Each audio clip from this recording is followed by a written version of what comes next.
Hey there, I didn't see you. I've been living alone for the past year and I totally forgot how it's like to have guests. So, welcome to my world of intentional solitude and not loneliness. And let me tell you why I love being alone, why I choose to do so, and how it has transformed myself and my life for the better. Because I needed to be alone in order to learn these lessons. Until now, I've always shared spaces with someone. This is the first time in my life where I'm able to have this experience, discovering who I really am, how to be myself, and I'm not feeling lonely at all.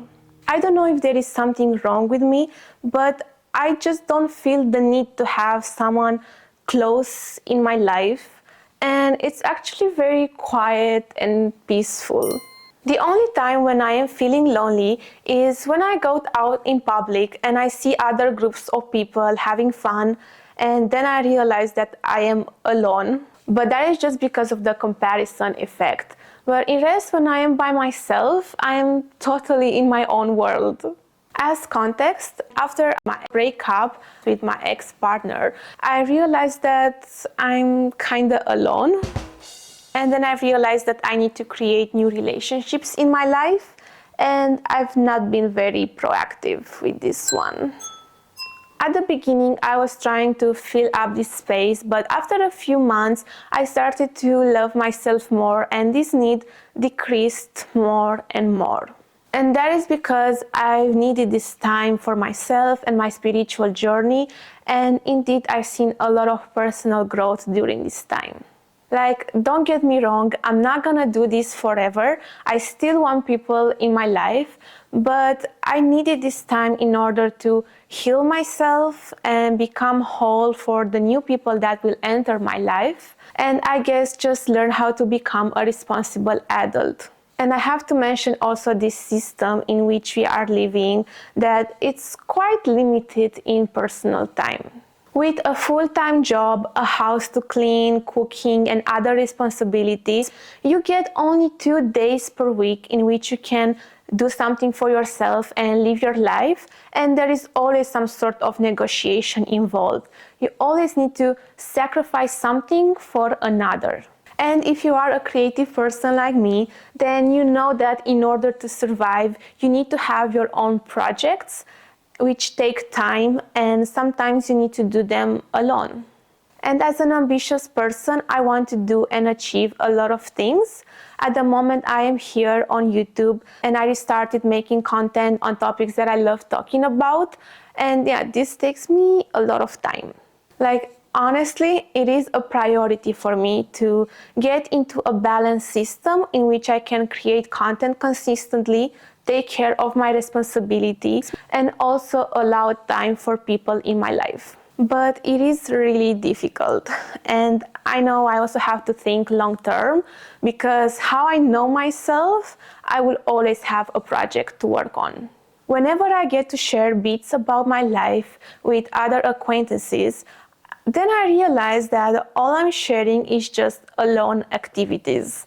And then I kind of start to feel lonely. I hope that they are not thinking that I am autistic or something, but besides wanting to pursue certain projects, I'm also very selective with my time and energy.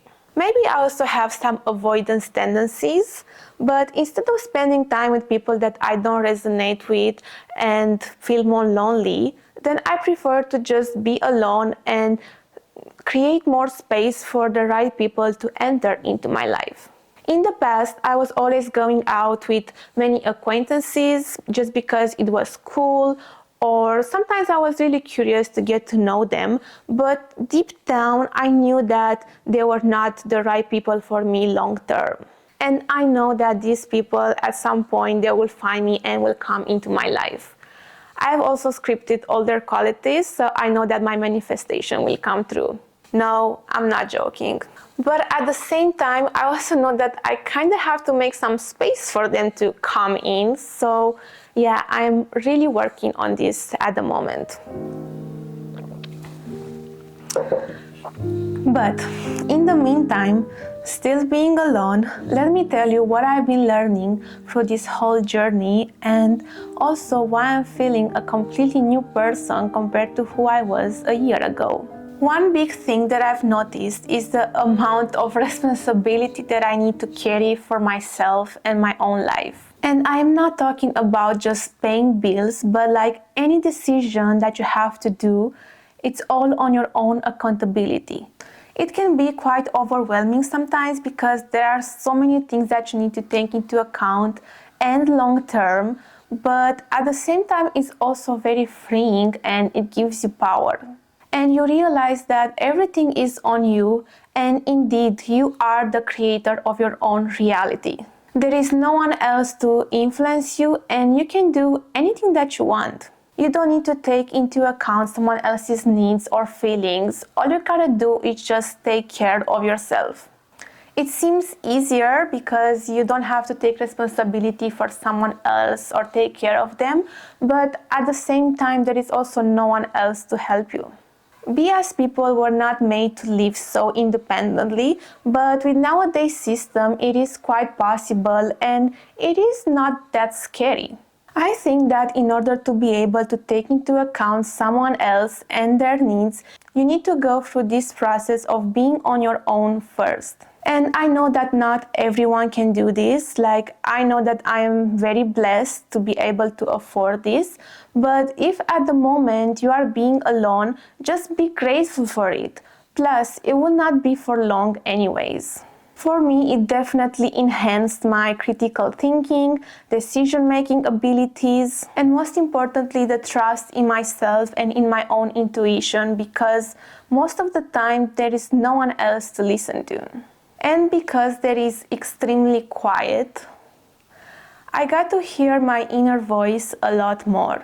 I would like to share exactly how this process happened, but it came very natural due to being by myself. And through this process, I realized my own power. Because of not depending on someone else, I realized that everything is inside of me.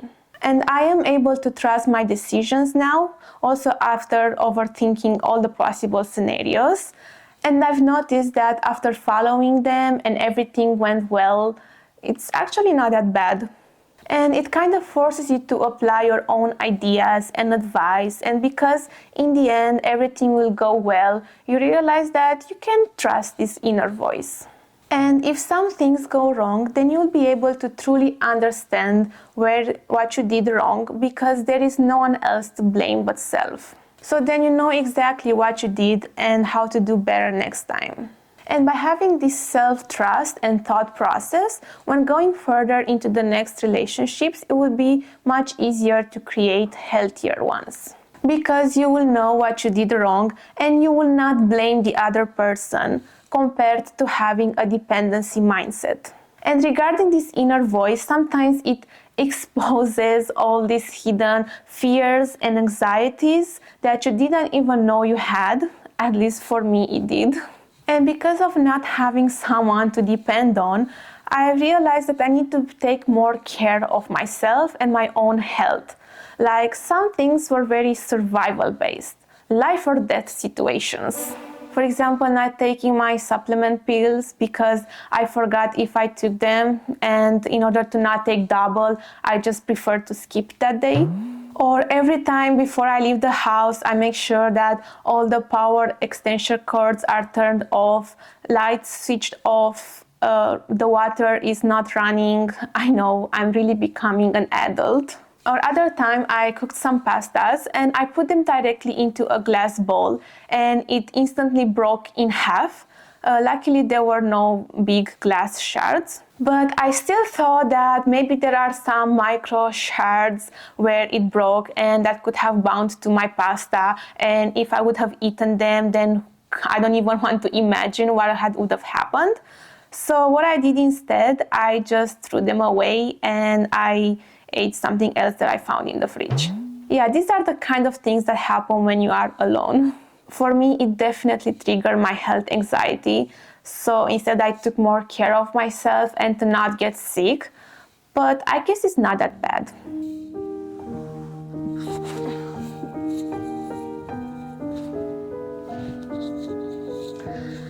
And what I love about this whole experience is that I get to be my own BFF and learn to grow this inner relationship.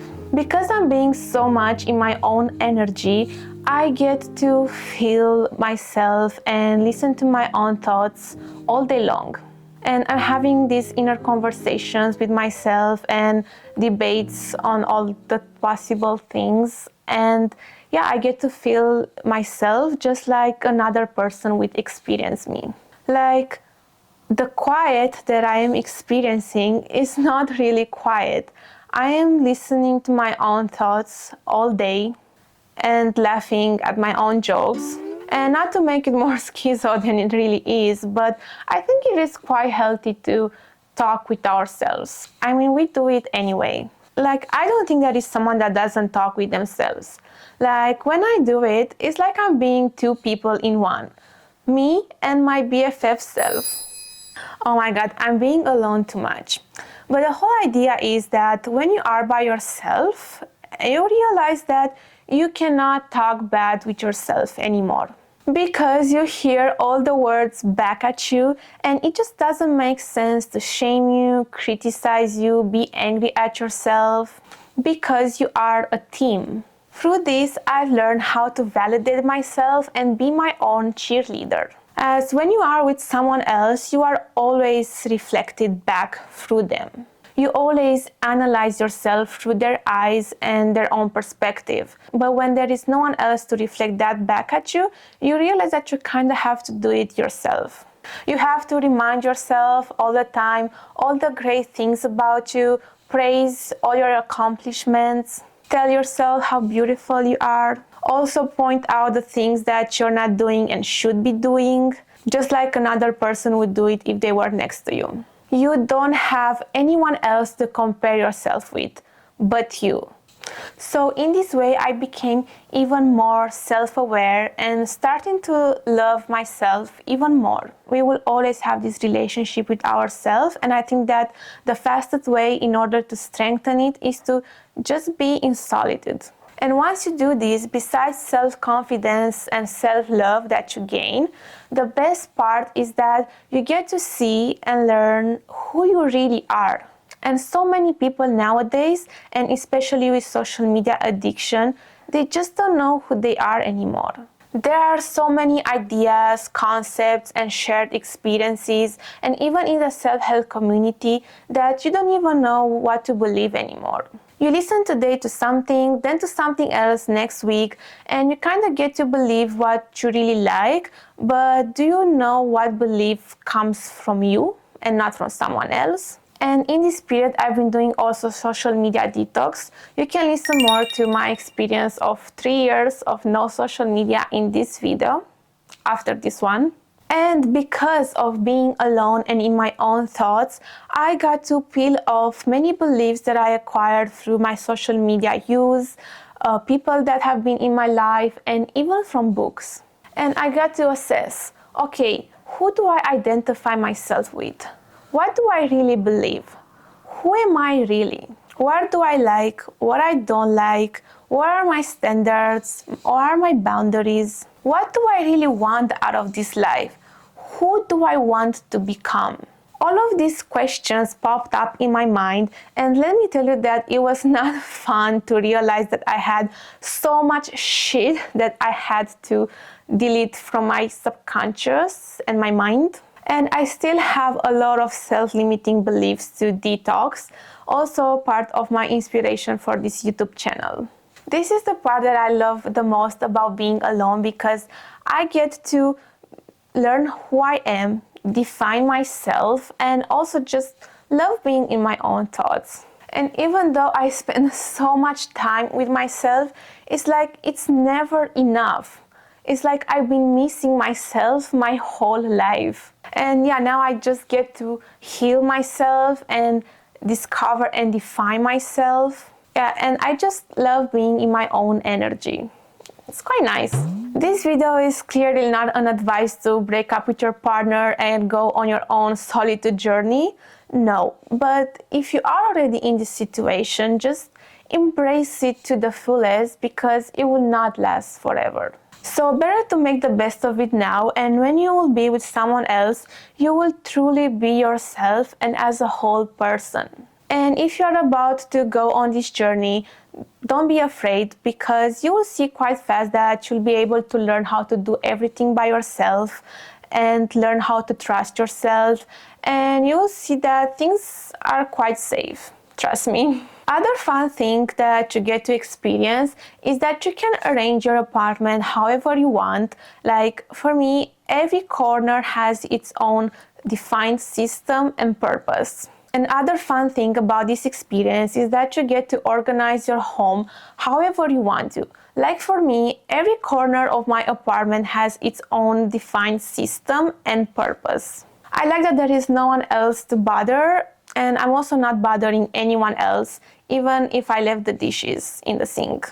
But at the same time, being a big apartment, I'm also finding it difficult to deep clean every week as I want to. So I'm struggling to keep up with my house chores. Oh, and it's also more expensive because there is no one else to share the bills with. But at the same time, it is worth the investment and peace of mind. Thank you for being here with me and getting to know how it's like to be in my own world. And I'm sure that you will love this next video as well. Love you. Bye.